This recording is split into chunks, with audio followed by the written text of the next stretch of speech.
We've got urgent breaking news. This just in to the Doc Jones Studios. The swamp has been drained. I repeat, yes, I believe the swamp has been drained. Totally drained, folks. The swamp's been drained. I believe this could be the work of the Anunnaki. I don't know. This is just in reporting. I didn't think that First Contact was going to end up like this, but, I don't know. This is just coming in. The details, these interdimensional beings have taken control and have drained the entire swamp.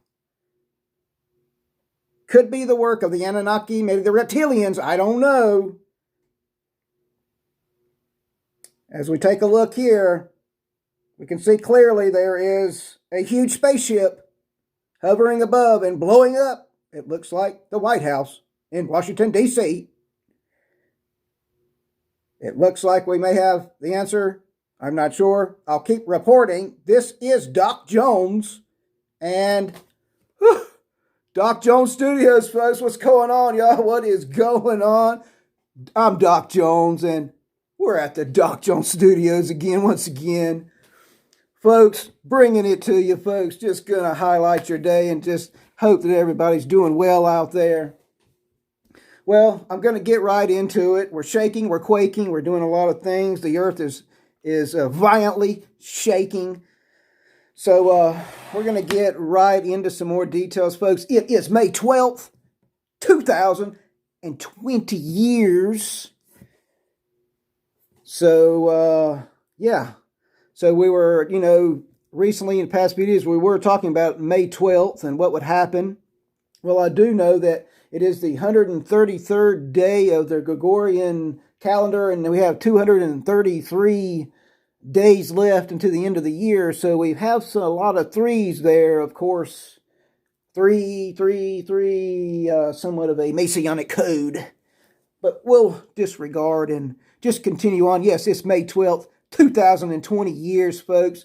The Anunnaki, interdimensional beings. We've got it, folks. We've got some interesting stuff going on. But we're going to quickly move away from what I just discussed and showed y'all tonight. Thank you once again. 40 subscribers. I think I had, y'all hit that button 10 times. You hit that thumbs up, I think 10 times on that last video. 108 views. Thank you to each and every one of you. Thank you to all y'all subscribers out there. And thank you to all y'all who are hitting that thumbs up. It helps me out a lot. Thank you very much, folks. I appreciate y'all staying in tune, watching these videos. I'm just going to try to bring you some real information now, folks. Some legit information now, folks. Yes, I want to go right into Mount Rainier. I've got 3 more pictures of Mount Rainier that I want to show y'all because Washington State and California and now Hawaii are having some continuous quakes, heavier quakes, some volcanic activity in Hawaii. So we're going to get right down to it, folks. Mount Rainier, again, folks, as we can see, this is Mount Rainier. Elevation 14,411 feet at the top of its peak. This, folks, this again is in the state of Washington, in the CASCADIA mountain range. Folks, I'm going to give you another one. Just thank you again for holding on, folks. I'm going to continue on. This is another view, gorgeous view of Mount Rainier. And, folks, it looks like I was looking at some information. Of course, this is in the Cascadia mountain range up near the Cascadia subduction zone. This thing lies, folks, 59 miles southwest of Seattle, Washington. And Seattle, Washington has had some quaking going on, some heavier quakes like I just mentioned here in the past several days. I'm going to give you one more picture of Mount Rainier. One more coming up, folks. Mount Rainier at its peak. 14,411 feet. Folks, this thing, it looks like I am seeing an eruption of Mount Rainier in the year 1894. I believe, I'm not totally sure, that's what I saw as a record. I'm not sure the extent of the explosion, but I believe the year 1894.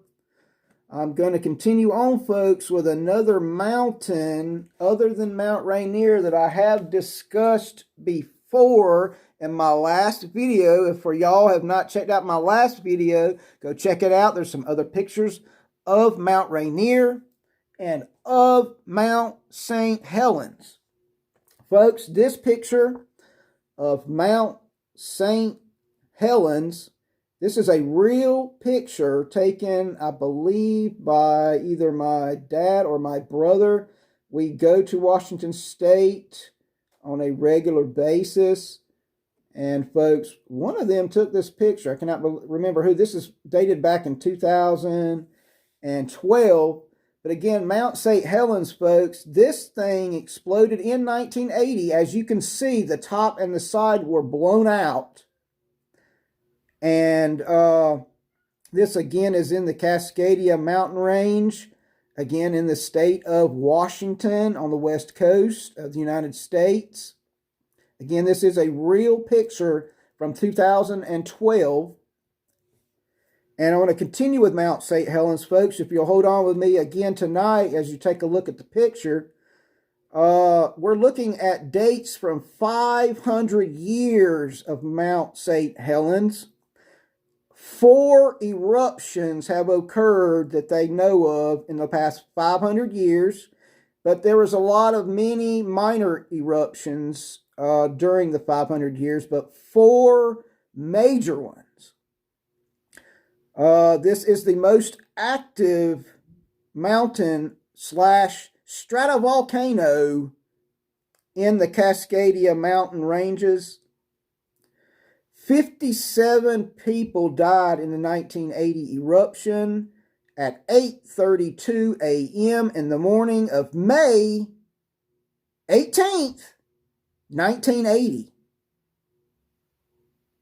So, folks, May 18th, 1980, the morning of, and it was at 8:32 in the morning, West Coast time, this thing went off. And they said if it erupts again, this thing could extend over the eruption itself could extend over 30,000 feet up in the air. So, folks, that again, sorry if I couldn't hold that steady tonight. But that is Mount St. Helens. And folks, we have to just be aware of these things.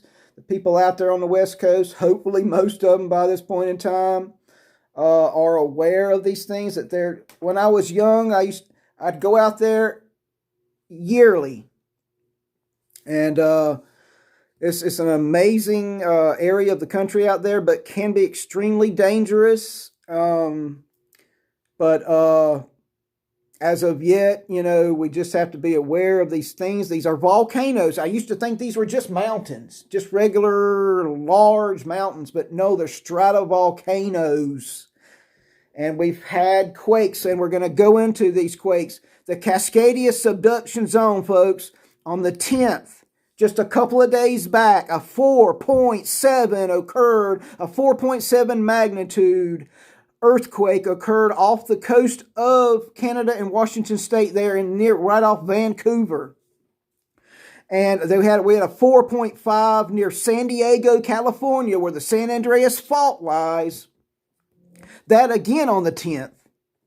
And then just as of yesterday, Rome, the Vatican, shook with a 3.3, 3.1. So, folks, there is activation going on. There is magma on the move, and there is a lot of quakes occurring out there, especially on the West Coast. And I mentioned in Hawaii. So, in Hawaii, we have had hundreds of quakes that have occurred in the past day or so. And just in Hawaii, the Kaulau I'm not sure, I'm sorry if I pronounced that wrong, volcano in Hawaii has started to become extremely active. And again, there's a lot of 3s and 4s and 2s, a lot of quakes going on right now in Hawaii. Again, just to mention, Marfugal News back on the 8th said that there was a sonic boom that was heard around Seattle, Washington. So there's a lot of activity, electromagnetic interference, a lot of earthquakes, some volcanic activity going on the United States West Coast area, especially in the Pacific Northwest range. So, folks, that's just a little bit I wanted to bring you tonight. That's mainly it at the moment. I've got a lot more to bring to y'all. Again, we're going to be on the lookout for this gaseous debris cloud. Apparently, there was a gaseous type debris cloud that occurred over Earth's atmosphere in the year 1110 AD. And it looks like it's possible that we could have another one. There is some talk about it over the internet and over several sources on YouTube. So we're going to just be aware of this debris cloud. And if you'll check out some of my last videos, I discussed that more in full detail. And I gave Laura Wells research information. If you'll go to her on YouTube, you can check that out on this gaseous debris cloud that it appears as that it is moving in toward the Earth. So we'll just be aware of it. We could have some extra meteors. There's different iron oxides and stuff in this debris cloud. So we're just going to be aware and be on the lookout, folks. So I guess that's kind of it. I'm going to come at you, folks. I've got a lot more news to talk about. The Anunnaki. I've got the radio signals coming from space every 16 days. You know, that's still ongoing. It appears that this signal from outer space is, you know, like I said, every 16 days appears that this signal is coming from our own galaxy, our own solar system itself. So there's some kind of frequency, there's some kind of radio burst signal or something coming. So there's a lot of different things. Like I said, we'll continue to talk about Antarctica and some other things that are going on. If anything pops up. If you'll hold on, I've got one more bit of news. Kim Jong-Un, just in from the Doc Jones Studios. Kim Jong-Un, it appears he faked his death.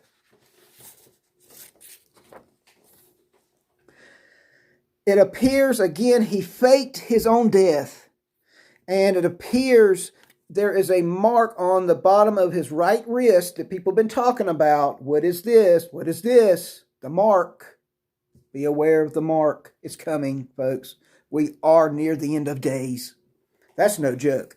All right, so Kim Jong-Un. Okay, so it appears this was a fake. He faked it. He faked it. He wanted to see how his nation would react, how his other leaders, how his family members, how his other officers, all of them, how they would react once they heard he was dead.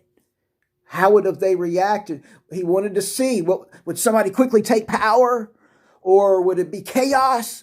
Well, he wanted to fake his own death to see how the world and how his nation would take it, I assume. Maybe. That's what I'm hearing.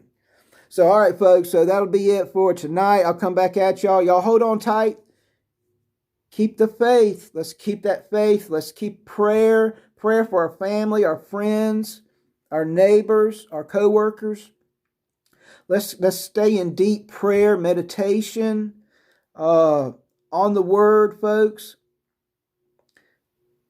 So, folks, let's stand firm. Hold on tight. And I'll come back at you with some more.